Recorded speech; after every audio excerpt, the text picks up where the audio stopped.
Hola, bienvenido a Orden del Tiempo, soy Bernardo y vamos a continuar con una serie que dejé tiempo atrás, una de las series y una de las principales razones por las que yo empecé el canal de YouTube, y muchos de ustedes, muchos visitantes o suscriptores inusuales al canal que no han venido básicamente por lo que se ha consolidado el canal abiertamente, y es continuar con el temario de historia para secundaria, bachillerato e incluso selectividad, donde yo impartía pues una especie de clase de historia online, historia de España, y han tenido mucho éxito, pero dejé de hacerlo. Los dos últimos vídeos no me gustaron bien cómo quedaron y pienso retomarla desde donde dejé.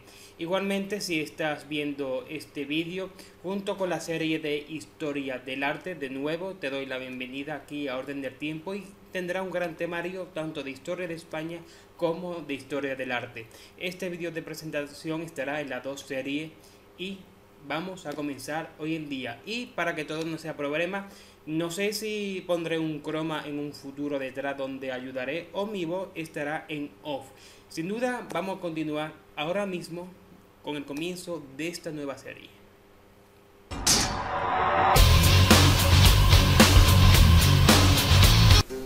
En los últimos años del reinado de Isabel II se vivió una profunda crisis que incendió en revuelta campesina y urbana causada por la crisis económica y el hambre.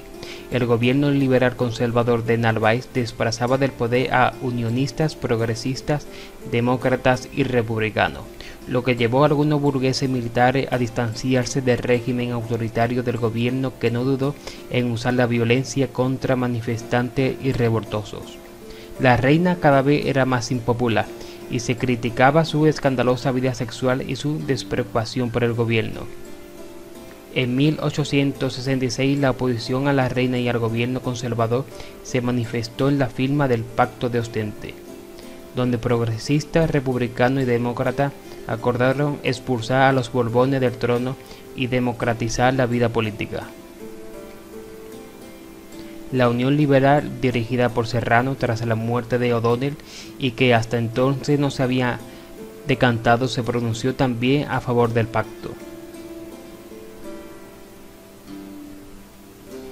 Los conspiradores se pronunciaron en Cádiz en septiembre de 1868, liderados por los militares Prim, Serrano y el almirante Topete, al mismo tiempo que se crearon las juntas revolucionarias por todo el país. Esta revolución, que se denominó como la Gloriosa, supuso el exilio de la reina en París y el triunfo sin derramamiento de sangre de los antiborbónicos, lo que suponía un nuevo periodo histórico. Para iniciarlo se constituyó un gobierno provisional dirigido por Serrano, cuya primera misión era acabar con los desmanes provocados por la anarquía generalizada y convocar elecciones a Cortes Constituyentes. Ganaron los progresistas de Brin y seguido de los unionistas y demócratas. Estaba claro que se iba hacia una monarquía constitucional y los republicanos habían perdido. Se elaboró una nueva constitución en 1869 de carácter muy avanzado, en la que destacaban los siguientes principios: proclamación de los derechos del ciudadano, soberanía nacional, sufragio universal, libertad religiosa. En cuanto a la forma del gobierno, España se constituía en un reino con un rey que estaba sometido a las Cortes, una monarquía parlamentaria, pero faltaba el rey. Se trataba de encontrar una nueva dinastía para el trono español y la tarea no era fácil. El general Prim se decidió a plantear en Europa la oferta y esperaba el ofrecimiento para la corona de España, pero nadie parecía quererla hasta que se pensó en la rama de los Orleans, los Montpensier sevillanos, como última solución, pero tampoco hubo acuerdo. Franceses y prusianos incluso entraron en guerra a causa de la oposición de los primeros a que sus enemigos se instalasen en España. La dinastía Hohenzollern era la preferida por Prim. Al final Prim se ofreció a la familia Saboya en un intento de conseguir un rey que no molestase a nadie.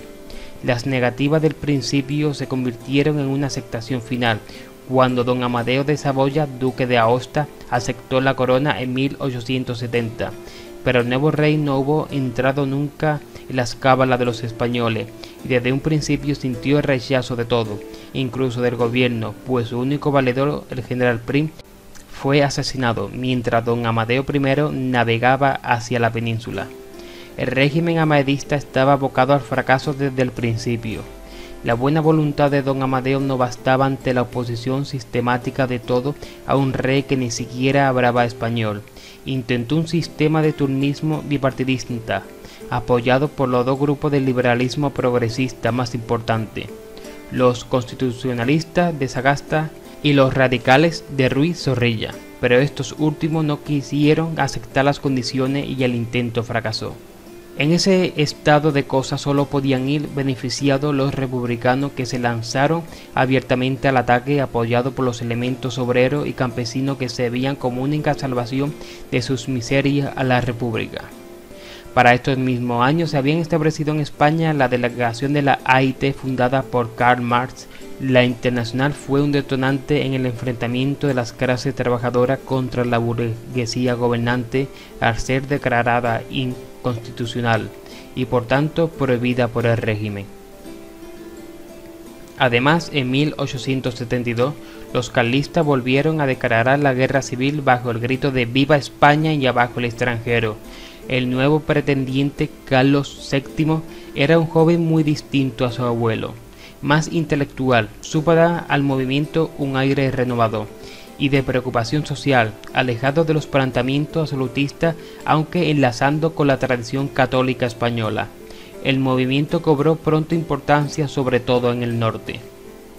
En febrero de 1873, Amadeo I abdicó y el camino se abrió a los partidarios de la República. La Primera República. El 11 de febrero de 1873 es proclamada la República por el Congreso y el Senado, reunidos ambos en Asamblea Nacional.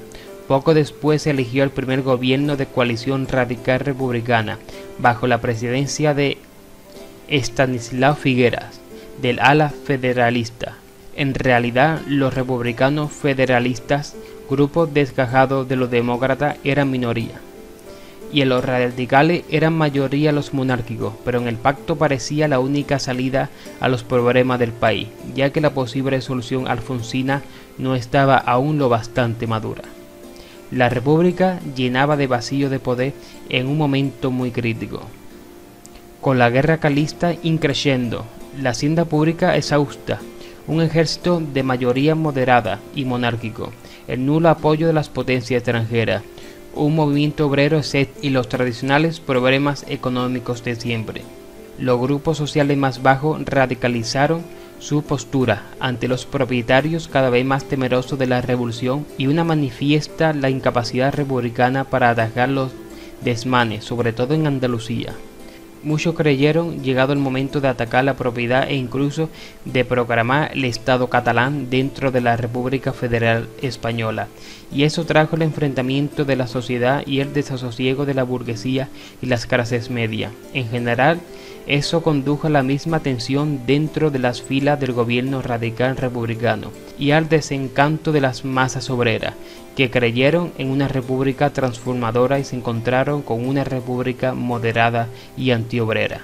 Los republicanos federales se vieron de pronto en la necesidad de imponerse a su socio de gobierno por la fuerza y disolver la asamblea y convocar nuevas elecciones para mayo de 1873. Antes se aprobaron dos leyes muy importantes: la abolición de la esclavitud en Puerto Rico y la abolición de las quintas, sustituida por un ejército voluntario con un sueldo de 1 peseta diaria.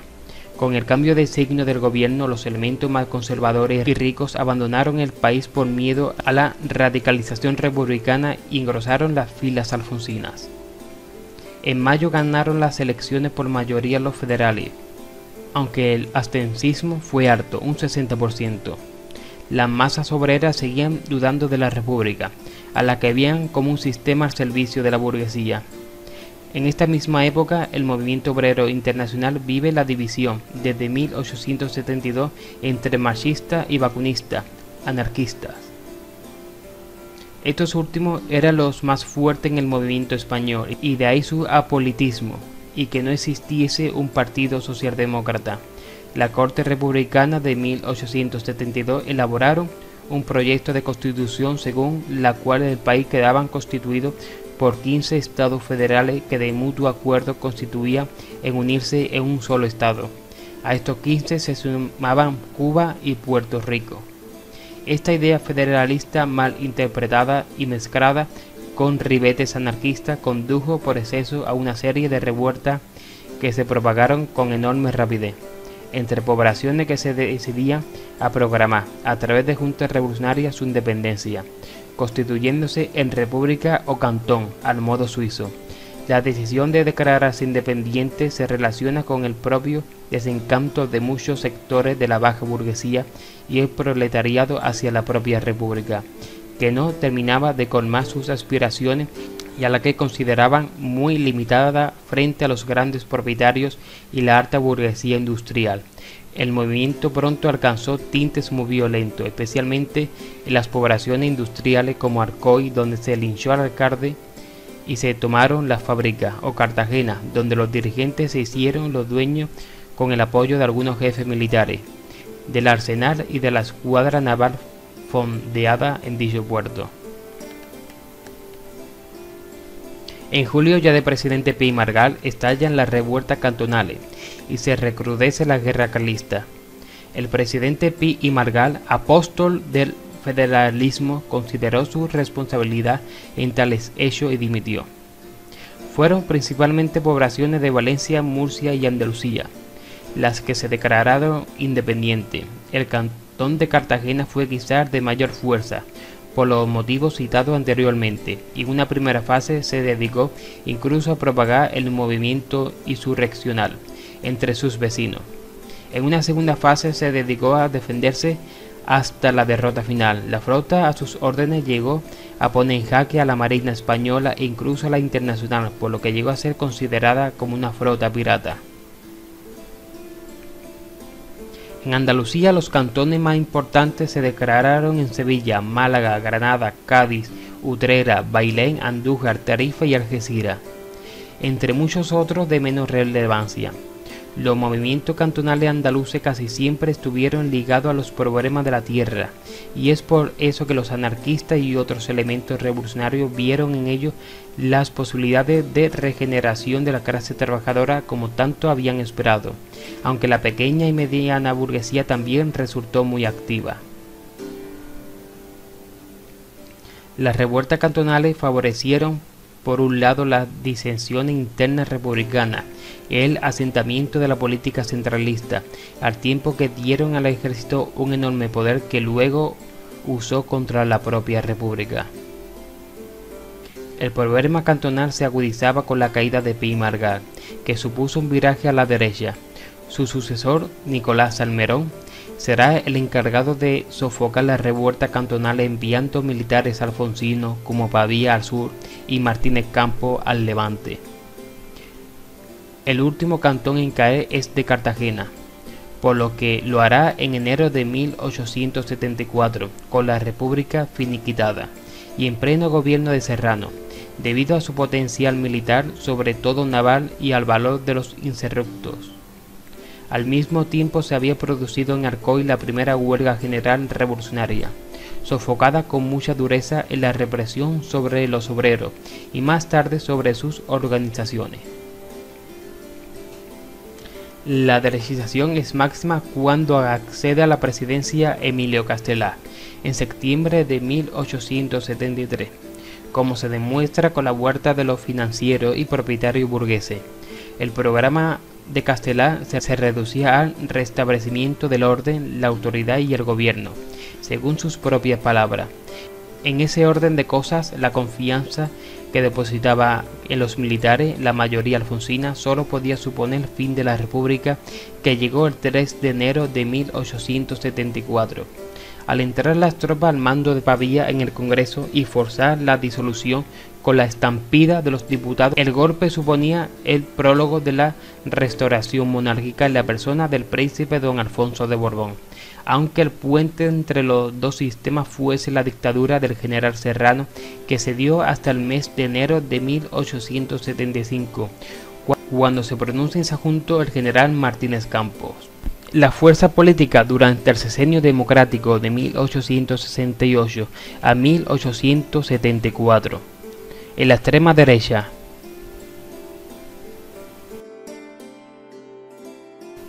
En la derecha, liberales y conservadores.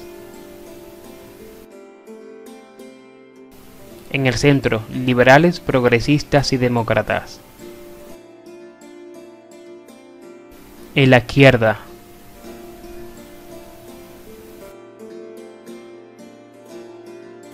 En la extrema izquierda.